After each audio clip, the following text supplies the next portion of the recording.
Wasallam.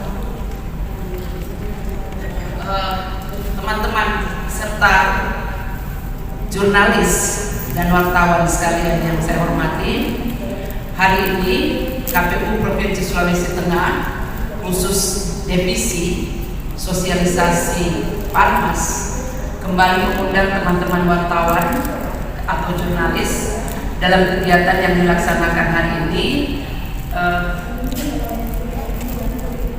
bertema sebetulnya pengembangan media center. Ada beberapa hal nanti yang akan kita elaborasi, yang kita eksplor di dalam diskusi sebentar terkait dengan isu atau tema yang kami gunakan pada hari ini. Tetapi sebelum memulai proses diskusi kita nanti, saya ingin menyampaikan beberapa hal terkait dengan posisi kita sebagai penyelenggara dan posisi teman-teman sebagai jurnalis maupun wartawan. Ada beberapa poin yang saya stressing bahwa pelaksanaan pemilu yang sudah dimulai tahapannya sejak 14 Juni 2022 kemarin, tahapan itu sudah berlangsung secara simultan dan berkesinambungan, dimulai dengan saat itu pemutakhiran data pemilih dan kemudian dilanjutkan dengan pendaftaran dan verifikasi faktual, verifikasi serta penetapan nanti yang akan dilaksanakan pada bulan Desember. Saat ini kita sudah berada di tahap verifikasi faktual keanggotaan partai politik. Saat ini sebetulnya KPU juga sudah mengelola kegiatan penataan dapil, program yang masuk di dalam jadwal tahapan yang sudah dimulai di November. Sejauh ini seluruh kegiatan yang kami laksanakan sebetulnya adalah berorientasi kepada bagaimana penyelenggaraan pemilu itu menghasilkan sebuah pengelolaan yang berkualitas.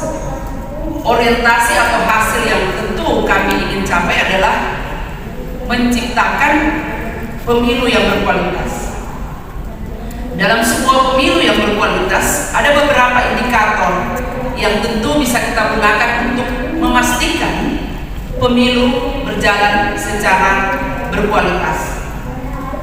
Saya mencatat bahwa dalam pemilu berkualitas itu harus terjadi derajat kompetensi yang sehat. Derajat kompetensi yang sehat ini akan menunjukkan sebuah proses yang mana pemilu itu dilakukan secara adil, secara baik, dengan menegasikan tindakan-tindakan yang diskriminatif dan tidak adil. Kemudian yang kedua, bahwa pemilu yang berkualitas itu terjadi partisipasi secara baik, atau tingkat partisipasi itu terjadi secara baik, tidak hanya melihat angka-angka yang dimunculkan dalam tingkat partisipasi, tetapi juga adalah kualitas yang dihasilkan di dalam proses partisipasi yang terjadi. Berikutnya adalah derajat keterwakilan yang harusnya tinggi secara ideal. Derajat keterwakilan ini adalah menunjukkan komponen-komponen yang dilibatkan di dalam pemilu itu harus benar-benar mendapat ruang dan akses yang baik, diberikan oleh tentunya peserta pemilu dalam hal ini partai politik, maupun derajat keterwakilan ini harus mempertimbangkan secara baik misalnya keberadaan gender atau eksistensi gender. Kemudian berikut adalah mekanisme pertanggungjawaban pemerintah itu terjadi secara benar. Di dalam sebuah proses pemilu, kita tahu bersama bahwa yang diharapkan adalah terjadinya peralihan atau pergantian pemerintahan yang berjalan secara periodik 5 tahunan. Nah, indikator-indikator ini dipastikan berjalan agar arah kita untuk menciptakan atau menghasilkan pemilu berkualitas itu benar-benar terjadi. Dalam posisi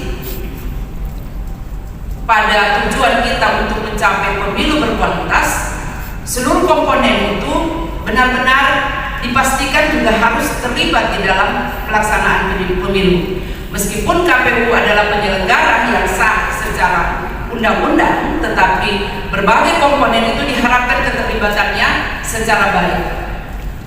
Media adalah salah satu komponen yang kami harapkan terlibat secara penuh di dalam proses penyelenggaraan pemilu. Kenapa? Karena media adalah satu-satunya sarana transformasi informasi berita yang sejauh ini berlangsung di dalam kehidupan negara dan kehidupan masyarakat. Media tentu memiliki kewenangan, memiliki kekuatan untuk mengelola informasi-informasi atau peristiwa-peristiwa yang sejauh ini memang berhak untuk diakses oleh media maupun teman-teman jurnalis. Sejauh ini kita ketahui bahwa media itu sudah cukup berperan penting di dalam membantu memberi penguatan terhadap kegiatan kepemiluan. Tetapi terkadang kita masih dihadapkan dengan fenomena ada media yang jujur terkadang masih menampilkan ciri jurnalismenya yang berpihak terhadap satu kelompok, atau dalam situasi intensitas perpolitikan tinggi seperti sekarang ini, di mana mekanisme kontestasi melalui pemilu dan pilkada sudah mulai didengungkan, sudah mulai dilaksanakan. Terkadang media tentu juga harus melaksanakan perannya untuk memberi ruang terhadap kelompok-kelompok yang berkepentingan dengan kekuasaan. Pada sisi ini tentu kami mengharapkan ada proporsi yang seimbang di dalam melaksanakan penyampaian berita atau mengelola informasi-informasi terkait dengan pemerintahan. Kami mengharapkan sebetulnya ada agenda setting yang dilakukan oleh media sebagai sebuah bentuk penguatan untuk dibutuhkan atau diharapkan di dalam memperkuat pelaksanaan atau pengelolaan isu-isu kepemiluan. Agenda setting yang kami harapkan adalah bagaimana media itu mampu mempengaruhi opini masyarakat yang hanya sekedar menjadi agenda media saja. Jadi pemerintah itu tidak hanya menjadi semacam satu kepentingan terhadap pemerintahan, tetapi kami berharap kepentingan pemerintahan itu lebih luas, menyangkut atau lebih dibuka terhadap hal-hal isu-isu kepemiluan yang lebih mendasar. Isu-isu kepemiluan yang mendasar ini maksud kami adalah hal-hal yang substansi, tidak hanya sekedar pada tataran isu-isu politik pragmatis. Ini yang kami butuhkan sebagai sebuah dukungan dari teman-teman jurnalis maupun media sebagai bentuk penguatan edukasi, literasi terhadap masyarakat. Karena sejauh ini kami sadari bahwa isu-isu politik, isu-isu pemilu, isu-isu pilkada itu tidak sepenuhnya secara utuh mampu sampai kepada masyarakat. Karena banyak sebetulnya tahapan yang dikelola oleh KPU itu tidak dipahami secara baik oleh masyarakat. Masyarakat itu hanya memahami bahwa pemilu dan pilkada itu sebatas pemungutan suara. Padahal banyak hal-hal yang dikelola oleh penyelenggara pemilu, dalam hal ini KPU misalnya, itu dimulai dari bagaimana mengelola proses pendaftaran partai politik yang menjadi starting dari proses penyelenggaraan pemilu yang dilaksanakan. Sampai pada titik ini, kelompok masyarakat atau masyarakat itu tidak sepenuhnya memahami secara baik tahapan apa saja yang dilaksanakan oleh penyelenggara pemilu, dalam hal ini KPU. Nah, ini menjadi penting yang saya katakan tadi sebagai agenda setting, bagaimana agenda media itu menjadi agenda publik yang mampu memberi pemahaman, penguatan kepada masyarakat secara substansi bahwa pemilu itu adalah pengejawantahan kedaulatan rakyat. Pemilu itu adalah penegasan hak-hak politik masyarakat yang sebetulnya diolah dalam mekanisme teknis. Ini mungkin harapan kami bagaimana media mampu menyajikan fakta-fakta dan informasi yang independen Itu harapan kami juga yang berikutnya. Fakta-fakta yang independen itu tentu berbasis terhadap peristiwa yang faktual terjadi di lapangan. Karena ini penting agar membantu pemahaman masyarakat tentang apa sesungguhnya yang dikelola oleh KPU dalam hal ini.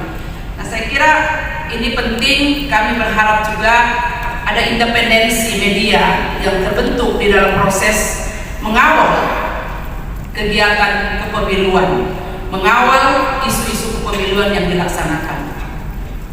Kami tentu tidak mengharapkan media berada pada posisi dalam konflik kepentingan, tapi ini tentu hanya harapan subjektif yang berdasarkan pandangan subjektif. Harapan ini tentu akan berubah sepanjang kita bersama-sama mampu menjalin komunikasi secara baik, intensitas pada sharing informasi yang kita lakukan. KPU dalam hal ini membuka diri seluas-luasnya. Sejauh ini kami sudah menyediakan beberapa layanan di lembaga KPU untuk menjadi sarana transformasi informasi yang dilakukan. Ini penting. Jadi kami berharap pada kesempatan kegiatan hari ini akan muncul hal-hal yang akan mampu mempertajam posisi kita di dalam ruang masing-masing. Tentunya yang paling penting adalah bahwa kami sangat berharap media akan membantu kami di dalam proses edukasi dan literasi, terutama meningkatkan pemahaman masyarakat tentang seluruh kegiatan yang dilaksanakan di kelembagaan KPU terkait dengan pelaksanaan pemilu dan pilkada serentak di tahun 2024. Itu harapan kami sebetulnya yang ingin secara baik kami sampaikan kepada teman-teman media, dan ini bisa terjadi di dalam proses diskusi sebentar. Demikian saya akhiri apa yang saya sampaikan dalam kegiatan ini, dan dengan mengucapkan Bismillahirrahmanirrahim, kegiatan ini kita mulai. Saya akhiri, Wallahu musta'an, Allahumma afiq ila aqwamit thariq. Wassalamualaikum warahmatullahi wabarakatuh.